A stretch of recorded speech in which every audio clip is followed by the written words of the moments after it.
Greetings everyone, hey, how you doing? It's Matt Sella. Today, we are doing a very special spoiler talk review for DuckTales Season 3, Episode 12, dubbed Let's Get Dangerous. Joined here with me, as always, is my awesome sidekick who always keeps the morale high via satellite radio. It's my good friend, Marcello, aka Marc. How you doing out there, Marc? I am pumped and possibly spawning different spin-offs in my head that Disney probably won't ever do because I just want them all. I want all the spin-offs everyone keeps cooking up in their heads because of this show. It's not fair. We want that Disney afternoon shared, I almost said cinematic, but it's a televised... No, we can do cinematic. We can do cinematic. Screw it. Let's just do it. Let's do this. We want that universe, damn it! Look out, Marvel. We're coming for you. Anywho, folks, that's right. We're going to be talking about this 45-minute long episode starring not only Scrooge McDuck, Huey, Dewey, and Louie, but also Darkwing Duck, Launchpad, Gosling, and a certain Taurus character, along with other classic villains who are indeed classics, but make a stellar modern return. Anywho, folks, before we begin, may I remind you that if you enjoy reviews just like this, be sure to like this video and subscribe to the channel and check out some of our other reviews that we have done. Marc and I, we've done practically all the DuckTales episodes, but we also checked out some other things too. So be sure to check out my channel for other shows like Carmen Sandiego, Kipo and the Age of the Wonder Beast, BNA, and a few other things too. Anywho, without further ado, let's get right into this episode. Now, what was this episode all about? Well, Scrooge and the nephews head to St. Canard to check in on Dr. Taurus Bulba's Ramrod, a device that can create anything into reality. Meanwhile, Dewey and Launchpad are reunited with Drake, the Darkwing Duck hero of St. Canard, who is struggling with his career. However, when he catches Gosling, a little girl, trying to sneak into Bulba's laboratory, he learns that the Ramrod might actually be the key to finding Gosling's missing grandfather. And so when they confront Bulba, it is revealed that he sent away Gosling's grandfather because he just didn't quite see the vision that Bulba had for this Ramrod device. And so action ensues as Darkwing Duck attempts to take down this villain, whereas other classic Darkwing Duck TV villains have come into the real world to help destroy anyone who stands in Bulba's way. And that is generally the synopsis of this episode. I probably ran amok with that, but whatever, you get my drift. Anywho, Marc, what did you think about this 45-minute long episode? What were some of your takeaways? Some things that didn't work for you? I mean, this technically 2-episode long special was chock full of goodies, maybe a little too much to count. What say you, Marc? Oof, God, too much to count is right. I mean, you've mentioned all these obscure characters no one's ever heard of, Bulba, something or other, Goslin, Launchpad, Darkwing Duck, Liquidator, Quackerjack. No, I've never heard of these people. Who is out there on the streets? Who is really keeping the citizens of St. Canard safe? Bonkers B. Bobcat. And that's all I care about. No, I'm kidding. But I'm bearing the lead here on a lot of things, not really covering the main topic, but it was so cool to have a Disney Afternoon cameo that wasn't spoiled through at least as far as I could tell, a Comic-Con release or anything, or at least if there was, I didn't hear anything about it, which would be weird for me. And I don't know. I'm so happy, Matt. I got Bonkers in on this too.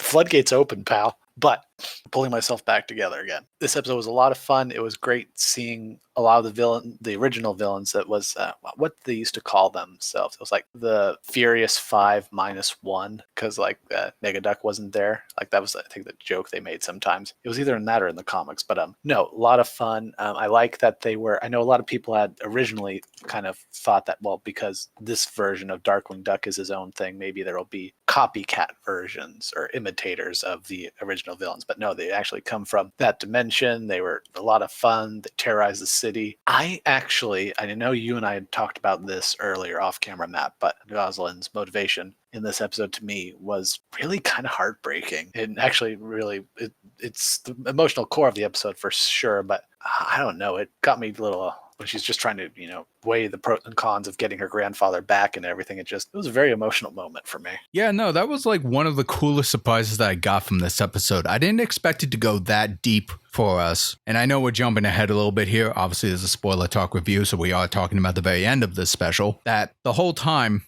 Gosling is trying to find her grandfather, who she believes was thrown into another dimension, originally thought to be killed. But then as we discover about this ramrod, the more times you use it, the more unstable their reality could become to the point of collapse. And so at the very tail end of that warning, she could continue looking for her grandfather, but at the same time, if it stays longer any further, or if it's used again, everything will be gone and destroyed. And so she had to choose what was the right thing to do at that moment. And so she sacrificed her search for her grandfather through that method right off the bat. And that was really a heavy choice there. I'm glad they explored that. Now, one quick criticism I will have for that ramrod reality thing is I was kind of expecting, since they said that reality was going to like implode on itself, I was half expecting a little bit of that Spider-Verse effect to happen where parts of their world started to kind of like distort or collapse on itself or something like that. So I kind of wish we had like a little bit more hint of what that inevitability could have been if the entire reality would have collapsed. But I still think the whole situation worked pretty damn well, in my opinion. Absolutely. But Matt, I guess, since you are the Darkwing Duck aficionado, out of, the main villains we've had brought back, I know you're a Nega Duck fan, but like who were you kind of most excited to see out of some of our returning characters here? Well, for one thing, since we were just talking about her, Gosling was definitely one that I was really looking forward to seeing how they would handle her. So in the past, I was used to Gosling, played by Christine Cavanaugh, who was very much into the whole idea of going on adventure and like helping out Drake Mallard in that original series. Pretty much a kid who put themselves in great risk all the time and dangers and all that. But in this version, she's more focused, more grounded, I would say. Her voice did sound a little bit older than I expected, but that's whatever. I still like how they depicted this character in this. She still had that urge of adventure and kicking bad guys' butts, but she had proper motivations for it. So yeah, no, that was a great surprise return for me. As far as the other villains go, I'm always happy to see those classic guys come back. I mean, we got Megavolt and Liquidator returning, and correct me if I'm wrong here, but along with Quackerjack, we had the original voice actors back for them, Keith Ferguson and Michael Bell. Yes, I believe so. So it was really cool to see them. You told me, unfortunately, the passing of Tino and Sana, I believe it was, who played the plant guy. I actually don't remember what he was called. Tragically enough, 2017, the year the reboot started. So very bitter and unfortunate timing. Yeah, it really was. And I don't think, because I'm looking at the credits now, and I do not think the plant guy got billing here. No, to the best of my remembrance, I don't think he even had much of any grunting noises, really, even. So, because the first surprise I had when the TV villains returned is that, because I remember after this special, I went through the Darkwing Duck omnibus comic that I had, and I just started to look at some of the designs and all that. And, like, it's really cool to see how similar they are to the TV incarnations in this show, except the plant guy, which again, I apologize if I forgot his name, but in the comic, he looks like half man, half plant, or duck, whatever. It just looked like a dude. But in this, he kind of reminded me of an Ent, or as how you described before we started recording, a Swamp Thing vibe, like he was just some monster in the vague shape of a duck. And so I thought that was really interesting, but because of the passing of Tino, I'm wondering if that's why they didn't want to give him a voice role this time and just go with him in spirit. You know what I'm saying? I think so. And in many ways, that was, I think, fairly tasteful, as odd as the design was. The redesign also helps, I think, because if he was his old design, I feel like we'd probably be wondering why he didn't say anything, so I guess that it helps. It's certainly a very respectful thing to do. And as much as because you were actually mentioning that, it's very funny because we were actually mentioning how he had a very Dom DeLuise quality to his voice. Tino, anyway. Earlier we were mentioning that. So I'm not really sure who you would get to replace Tino, because we don't even have Dom DeLuise, and it's a very distinct voice and accent he had, or inflection in particular, I would say. So who you could have gotten, I'm not sure, but I was happy with it. I thought it was a tasteful tribute, and it would have been weird to not have him there at all. So I thought it was nice. But moving on to other points, and stop me if you agree or disagree here, Mark. But one of the things that I've been really enjoying about this incarnation of Darkwing Duck, Drake Mallard, is I remember as a kid, I loved the show so much, but I will admit, as much as like how the star version of Darkwing Duck in this universe, the original guy, he was always kind of egotistical. He wanted to put himself on a pedestal so everyone could worship him as a hero. He is very egocentric, full of himself. Whereas in this version of Drake Mallard, while he does like the idea of kind of being a hero to everybody, he has slightly different reasons for it, which have been explored in previous showings of him in the series so far. I like the fact that Goslin had such issue with him initially when they were trying to find the bad guys so that she can get to the Ramrod, whereas she thought Drake was just being a coward or he didn't want to help her as much as she requested. But after talking to with like, I believe it was Launchpad, that not quite behind the scenes, but when she wasn't really paying attention, Drake has been trying to find ways to find her grandfather the most efficient way and try to make a plan so that he could succeed at doing that. It really showed a fatherly figure and a more humanized angle of Drake Mallard that I really, really appreciate that this show has put out there. No, absolutely. I guess speaking of the more egotistical side of it, were you disappointed that Negaduck himself didn't make a return in this episode, Matt? I was a little surprised, but at the same time I wasn't, mainly because we got to explore Taurus Bulba, who, and again, I don't know the original inspiration for this character or not, but I loved how much he really gave me that Kingpin vibe from the Spider-Man comics, and like how big and tough he was, but how approachable he is. I mean, I like that, where he seemed to have good motivation for what he wanted to do initially, but just like how deranged and gung-ho he is about trying to fix reality by like tearing down the current one, and how much of a mad scientist and leader he was trying to be. I like this incarnation, to be honest with you. I really thought it was fun, it was tense, he had scary moments, and kind of jumping back to the action, if we talked about it at all so far, I really liked how much the action scenes really reminded me of the Batman animated series where, no pun intended, there were no punches pulled. We actually got to see contact and action and some pretty good moments for the villains and Darkwing Duck fighting each other, I would say. Oh, absolutely. It definitely gave me a bit of the Batman animated series vibe, which is fitting because that was really something the original Darkwing show kind of was for lack of a better term, a spoof of in many ways. I mean, even everything from alternate realities to, the evil doppelganger character, you name it. And no, it was actually just, if you're going to do it, have the violence, have the fun. And, this episode delivered it in spades.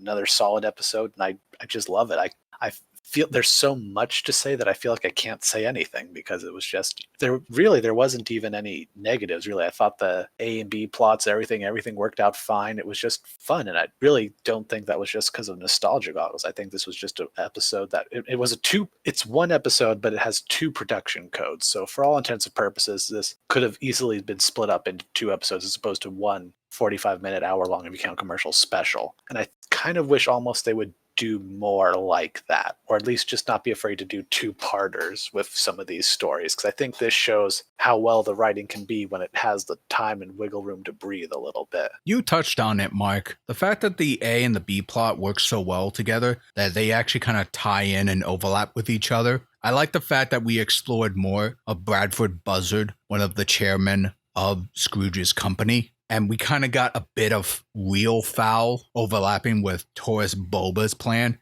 even though they technically weren't part of the same plan. And I like that slow reveal that we initially had with the nephews. I think specifically Huey and Louie had, where they were kind of learning bits and bits about Buzzard. Well, it was more towards the audience that we learn why Fowl is plotting against Scrooge. And it all comes down to the fact that they don't like the chaos that Scrooge has been bringing upon them. And so they want to have some form of order, and so are doing it in the shadows. So I kind of like that we got that slow reveal a little bit. My only criticism of the episode, which technically has nothing to do with the Darkwing Duck stuff, is yes, the nephews learned that Bradford Buzzard is with Fowl, but I kind of wish at the very end Scrooge did not see that Bradford Buzzard was with Fowl when Black Heron came in to extract him from the situation. But we'll see where that goes from there, because I don't know if that applies to the other chairman, that Scrooge knows. I'm assuming there will be some interrogation in that regard. But overall, I like the fact that they're show two villainous entities that technically don't have anything to do with each other, or at least they're not trying to drive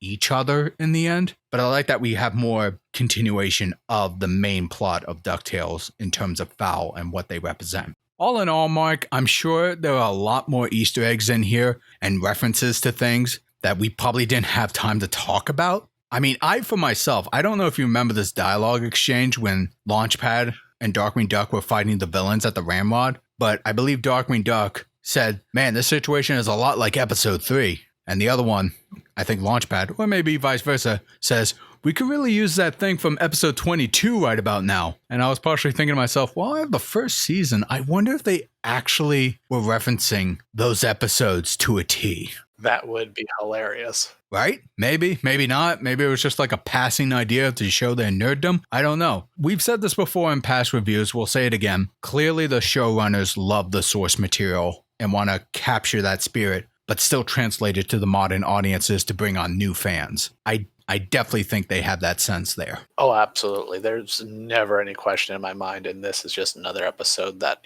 literally the framework of it is built on their passion of these other stories that have come before theirs. So no doubts here. I will conclude with this. While I've been hearing murmurs that pretty much Disney has no interest in creating spin-off shows of Darkwing Duck and maybe other things from this universe, I'm only speculating here, but the new CEO of Disney recently came out with an article a while ago saying that Disney's focus right now will be on their streaming service, aka Disney Plus. That's going to be their new priority in terms of creating content. And again, speculation, I'm hoping they're going to move DuckTales to Disney Plus so more people can see it with people cutting their cables and stuff. And if they want to create more content and you're focusing on streaming services, why not greenlight a limited series of Darkwing Duck or some other things? Start a shared universe, but you can do it nice and slow, like see what the reception is. And if people are talking about it, keep investing in those ideas. And eventually we'll have ourselves a big Disney afternoon universe.